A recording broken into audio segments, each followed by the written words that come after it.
Okay, so yung what's up sa inyo mga ka-Jose? Bibigay lang ako sa inyo ng update regarding sa ating Hyundai Stargazer GL variant, no?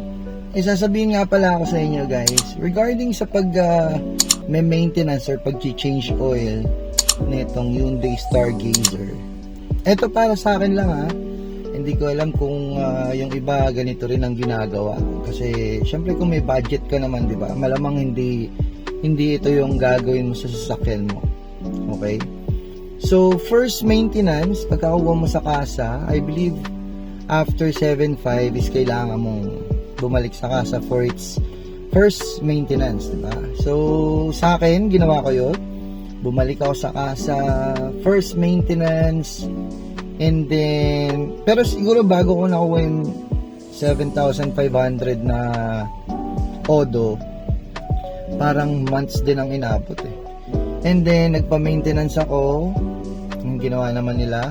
And then right after my first maintenance, change oil every 7.5 succeeding, nagpapa-maintain na ako sa Petron, either Petron, Shell, sometimes Rapide, yan. So sa mga ganun na ako nagpapa-maintain kasi nga mas mura. And then para sa akin kasi nga nasabi ko kanina, 'di ba, na after bago ko naman ma-reach yung 7.5, siguro it took 3 months, and then another 7.5 for the next maintenance, so another 3 months. In 6 months time, for me dapat na-assess ko na yung makina kung may diferensya ba o may factory defect ba or wala.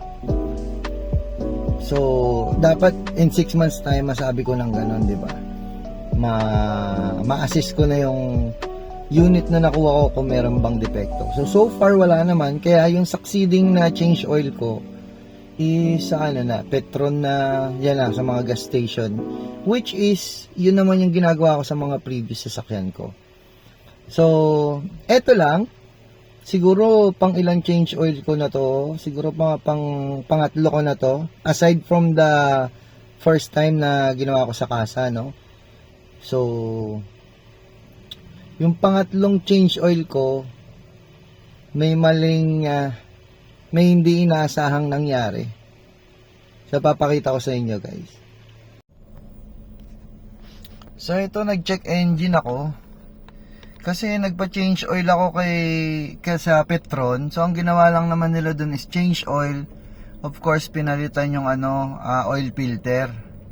Tapos syempre binugahan yung yung air filter na yan, pati yung cabin filter. Tapos yan, napansin-pansin ko, siya kinabukasan yung drive ko na siya, meron ng parang pag low rev, let's say yung rev mo is less than 2,000 RPM, siguro less than 1,500 RPM, parang may tunog siyang parang may kakaibang tunog sa makina. Parang alam mo yung tunog ng diesel pag bagong bukas, ganun yung tunog niya. Ito nag-red na siya. Yan, nag-permanent na. Dati blinking lang siya. So sinabi ko naman doon sa Petron, yun lang naman daw yung ginawa nila. Tapos baka daw alternator, which I don't think hindi alternator, kasi nga tawag dito, bago lang to wala pang 1 year So ayun guys, no, kung maririnig nyo, siya kung makita nyo sa video, nag-oil check siya Siguro hapon ko yun, siguro tanghali ko yun pina change oil sa Petron. And then kinabukasan na madaling araw ko napansin na pag tumatakbo ko, meron kakaibang sound.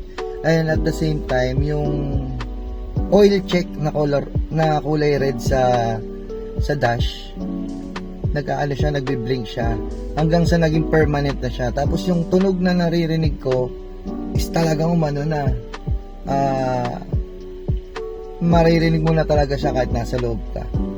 Tapos eto, papakita ko sa inyo guys kung anong tunog meron. Yun nga. Ngayon, sa engine, check ko.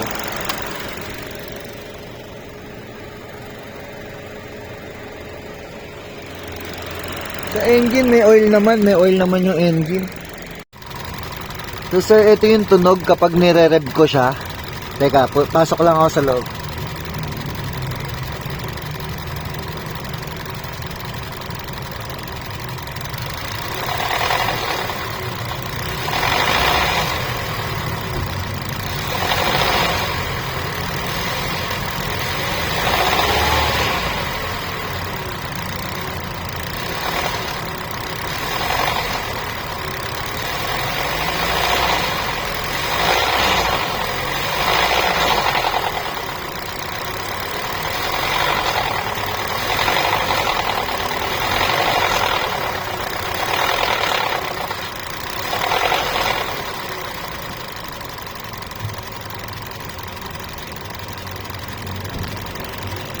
Nandito ka sa loob ng sasakyan, maririnig mo yan.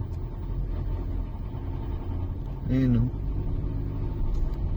Meron talagang unusual na sound. Parang diesel nga yung tunog.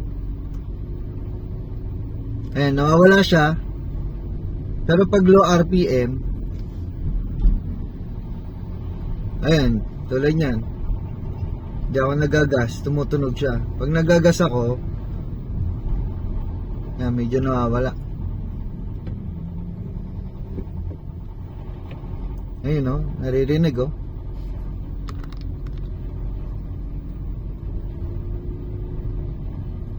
Tapos kanina, sa ngayon, nawala na yung red niya. Pero kanina talagang grabe yung ano niya. Nagpermanent yung ilaw ng ano, oil, engine.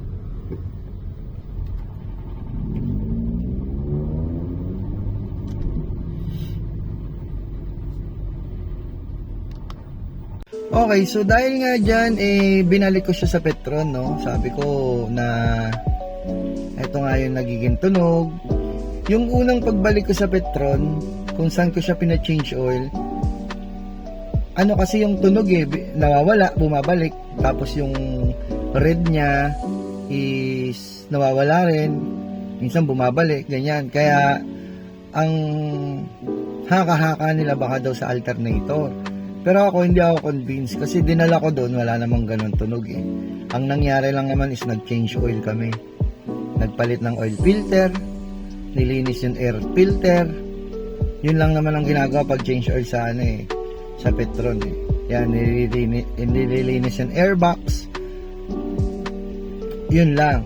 So, naghintay ako ng pagkakataon na mapakita sa kanila yung permanent na oil check na nasa dash. Tapos yung tunog as much as possible. So yun, na-videoan ko yun. Ayun yung kaninang pinanood nyo.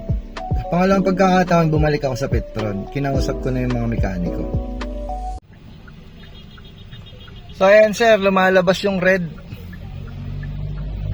Habang dito yung pad-cousins lumalabas yung red.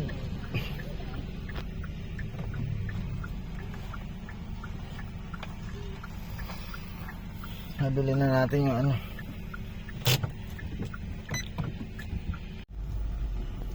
Yan sir nagano siya, filter.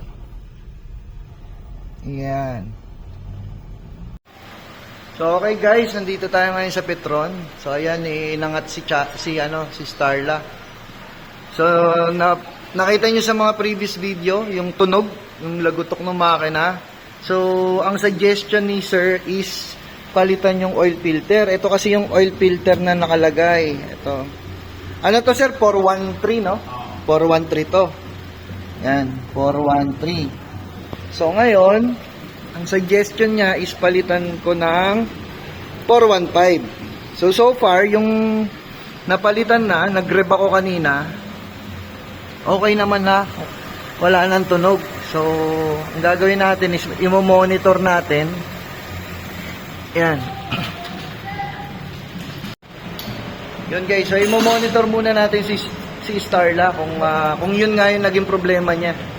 So at least para sa mga future buyer or yung mga current or owner ng Stargazer, ma-aware kayo na medyo sensitive pala sa sa oil filter yung Hyundai Stargazer natin.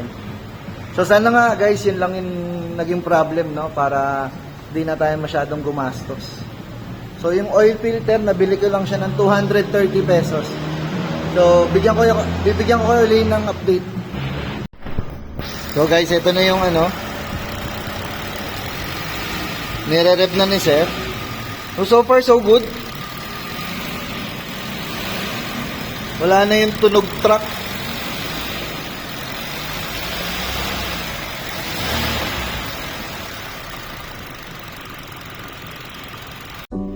Okay, so yun guys, I'm happy to inform you na na-resolve naman yung concern or yung problem ng makina, no? So basically, nalagyan nila ng ibang oil filter. So ito palang ating oil filter is dapat yung 415 na code. Ang ginawa ni sir is pinabili niya na lang ako ng 415 kasi nakita niya 413 nga yung nakasalpa. Pero alam ko sa Shell 415 talaga yung nilalagay nila. So for some reason di ko alam bakit 413 yung nilagay nila dito. So nakita nung mekaniko yung talagang yung tunog, talagang maingay na talaga.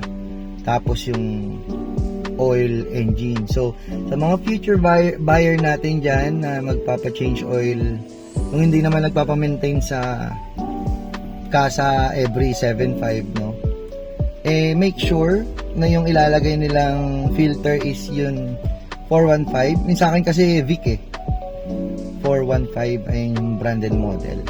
Yan. So yung the moment na nilagay yun, nag-rev kami, talagang wala, napaka-smooth na uli ng makina. So yun lang guys, siguro yung purpose ng video na to is to educate you as well, na every time na mag-change kayo ng oil, dapat is yung 415 yung code niya. So hindi ko naman matagal na gamit to Starla na na ganong kaingay.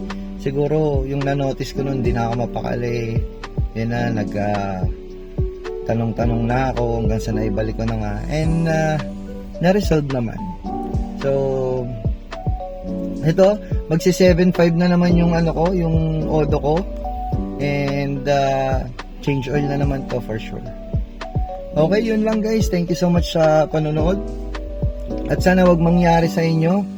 Sana itong video na to is kahit pa paano is makapagbigay information sa inyo para hindi mangyari sa inyo yung nangyari sa akin. Pero all goods naman na, napaka-smooth pa rin. Starla, wala akong masabi. Tipid sa gasolina, malamig ang aircon kahit na sobrang init. Thank you so much sa lahat ng nanood ng video na to. Again, this is your Kauze. Adios.